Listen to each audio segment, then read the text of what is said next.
On November 10th, the previously mentioned Warrior 64, which I said wasn't going to be all that good, turned out to not be all that good. For those that don't remember, the Warrior 64 was touting itself as being the perfect HDMI solution to the Nintendo 64, a console that is notorious for being a real pain in the arse when it comes to getting a good HDMI out of. Plenty of solutions do indeed exist on the cheaper end of the market, which range from terrible to kind of okay. And then you got the hardcore modifications which require some pretty perfected soldering onto the board itself, and this is the option that the campaign was comparing itself to. The only problem was there wasn't any proof of this whatsoever. Well, like I said, on the 10th of November, good old Metal Jesus Rocks popped up with a video showcasing exactly how good this thing is.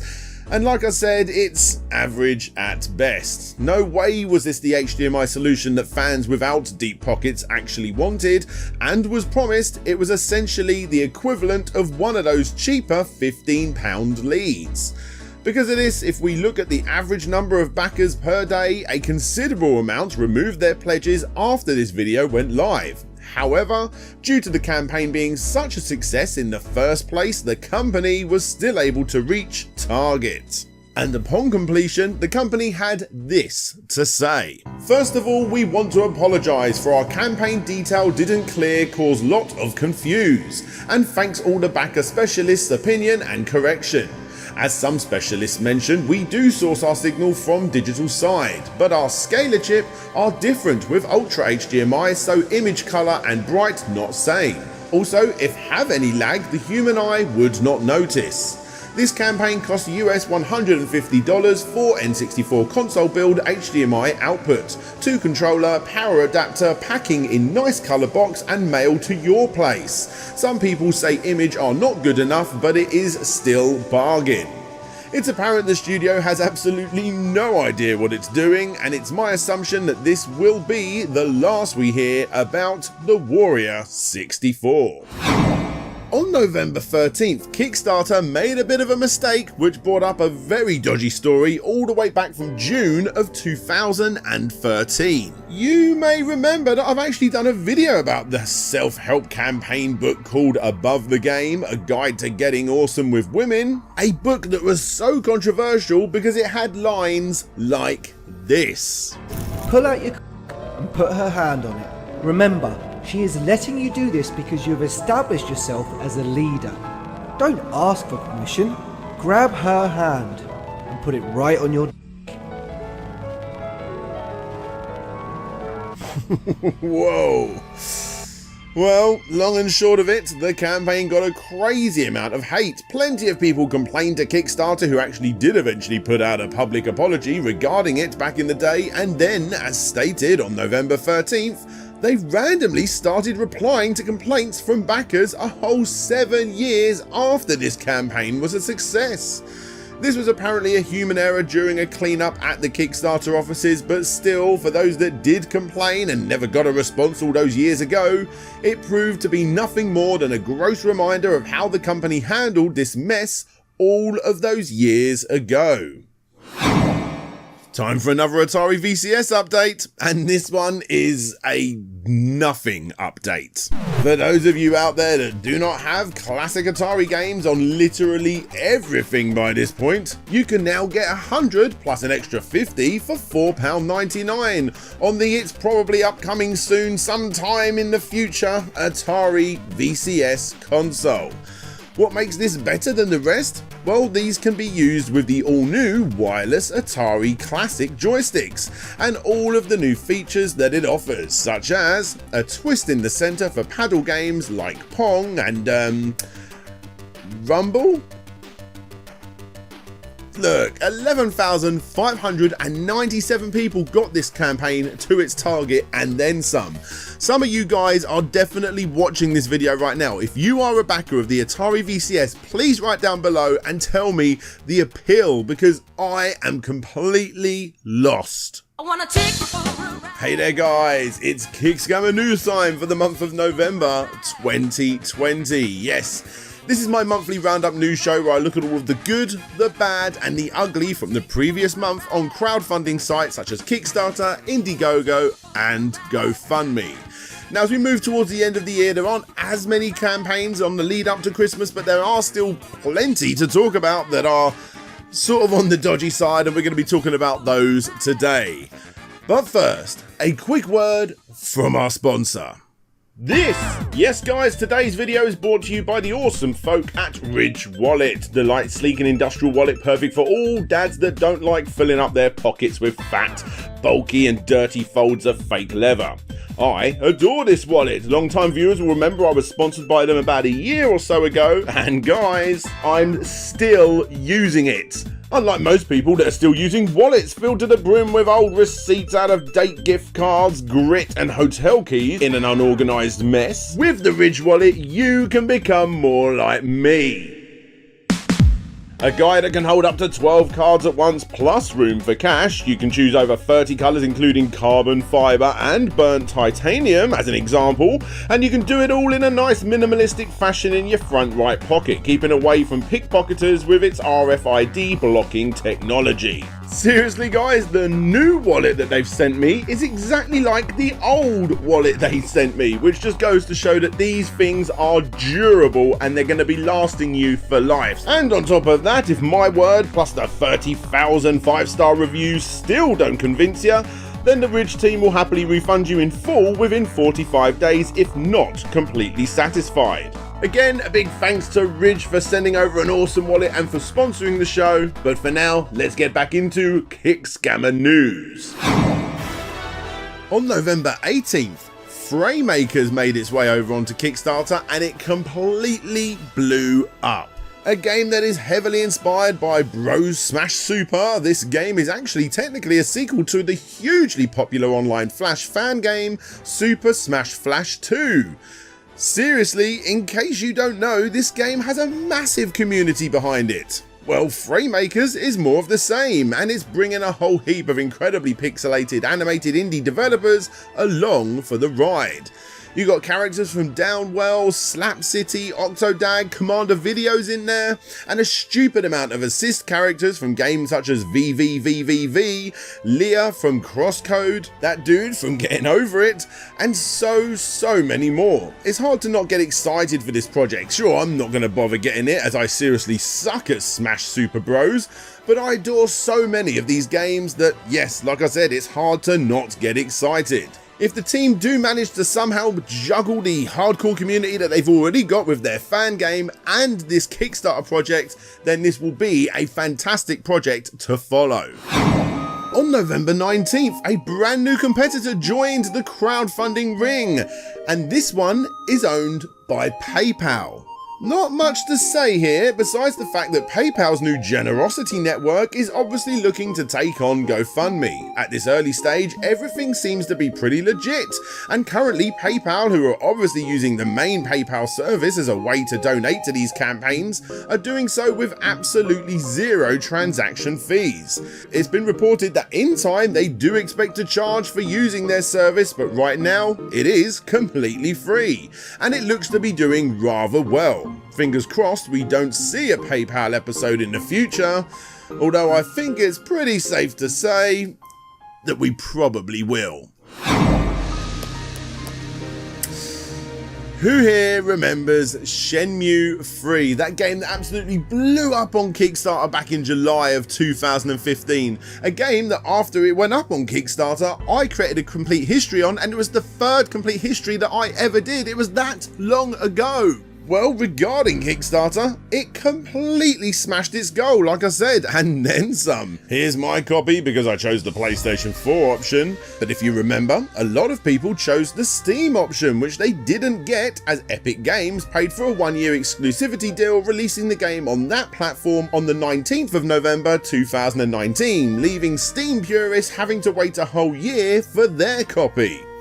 Well, November 19th, 2020 came along, didn't it? And as promised, it was released on the Steam digital platform. Just not to backers, or so the comment section would have you believe. It looks like plenty of people just over a year ago had serious trouble trying to change the Epic Store key to the Steam key, and now, 1 year later, while some do have the Steam key, others don't, and there is absolutely nothing they can do about it besides, buying it again. Also, there are reports in the comment section of all of those people that did get the Steam key not getting the full version. And for one final kick in the teeth for all of those people that helped actually fund this game, that game that we all paid $60 for and Steam users had to wait an extra year to actually play, well, it's currently on sale.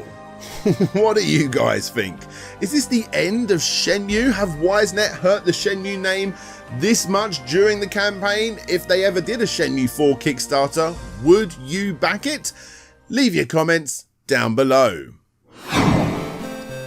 We all have fun playing beer games, right? Yeah, all you need is a beer, maybe some cups, ping pong ball, a back of playing cards, nothing more than that. That's the safe bet. And what I'm about to show you is definitely the furthest thing away from the safe bet. This is beer darts, and it's exactly what it sounds like.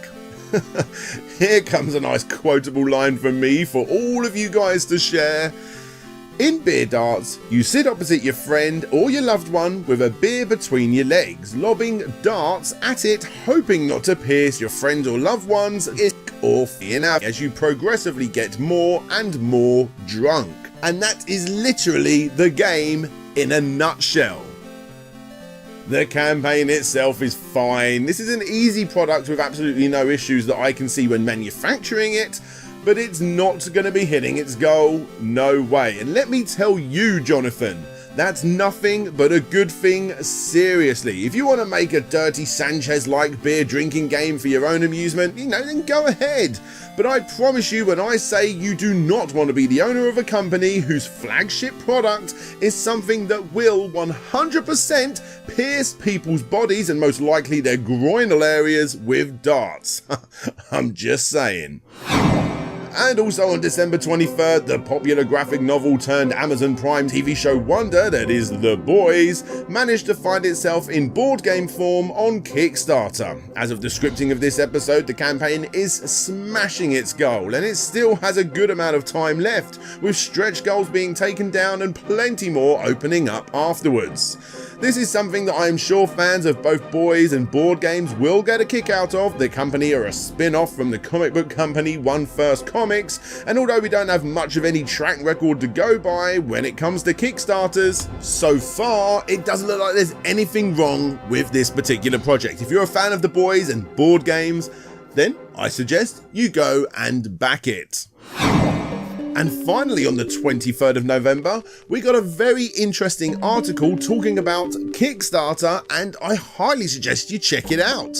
Because in this article, Patrick Klepek talks to the guys behind the heavily delayed Kickstarter video game, Raise the Dead. Now, for those that don't know, this game is basically a zombie-eating spin on the Pikmin formula of gameplay, and although I am yet to play the game myself, it explains how much of a struggle it is for a young indie studio to get a game out to market using Kickstarter. The game was originally designed for the Vita and the recently released PlayStation 4, yes, the PlayStation 4, not the PlayStation 5, but due to the team quickly realising that the 50k raise simply just wasn't going to be enough for the overly ambitious game, they had to look elsewhere to raise money to finish the job.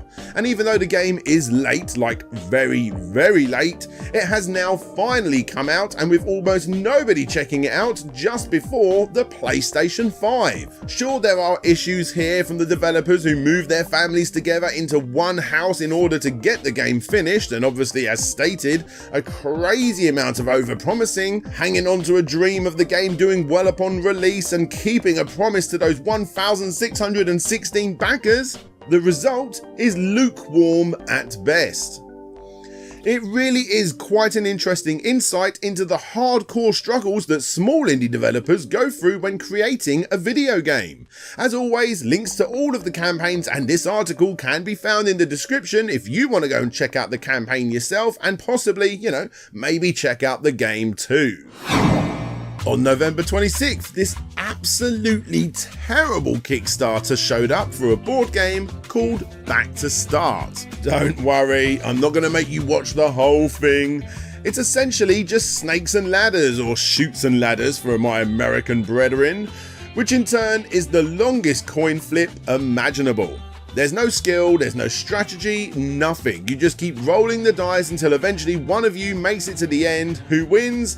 It's complete chance. If you land on a plus symbol, you go forward that amount of squares, and if you land on a minus symbol, you go back that amount of squares. The only difference with this game compared to others like it is that you might accidentally land in what he calls a void, which would be something along the lines of go forward to, back to, forward to, back to. You get the idea. It was obviously not going to be hitting its target. It's as basic and not thought out as the board game can possibly get. However, on its first day, it did in fact hit its goal and then some. The campaign was asking for €165 and it got 9,870.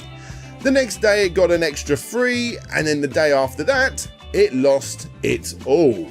Yep, it was another case of fake pledging. The only difference with this particular campaign is that that fake pledger actually went to the comment section and made himself known. Honestly, I make that pledge because I didn't think the creator was for real. I thought someone out him up to this. So I thought it would be interesting if I were to try to propel this project by €10,000 and see where it ends up. My apology for getting your hopes up, but I'll pull my pledge now, and good luck in the future. That is pretty harsh. The creator obviously had no idea what he was doing, and he just got himself a nice big fat taste of humble pie from super backer Gordon. The board game community is actually normally very vocal in helping people that want to make board games, and even though a lot of that can be seen in the comments section, this fake pledging to a kid that literally didn't know any better, even stating that he made this in class, yes, he is that young, is in my opinion not the right way to go about doing this. Aiden then ran away in shame, deleting his account in the process. And finally, for my recommendation of the month, I would have given it to FRAYMAKERS because that does look incredible. However, because I suck at Smash Brothers, I am instead going to be giving it to Blade Assault, a 2D roguelike smash 'em up platformer, which is basically exactly what I want from a game like this. Crazy action, a little bit of exploration, and a whole heap of pixelization. You may think that someone like me is getting bored of indie games of this style and genre, but no, not when they look this good. I'm not. As always, the links to all of these campaigns can be found down in the description. A huge thank you for all your support, and once again, if you guys want to be checking out all of the exclusive Kickscammer episodes before they go live, then you can do so by supporting the show, which again, you can find the links to do so down in the description. Thank you all for listening. This is DJ Slope signing out, and hopefully I'll see you all next time.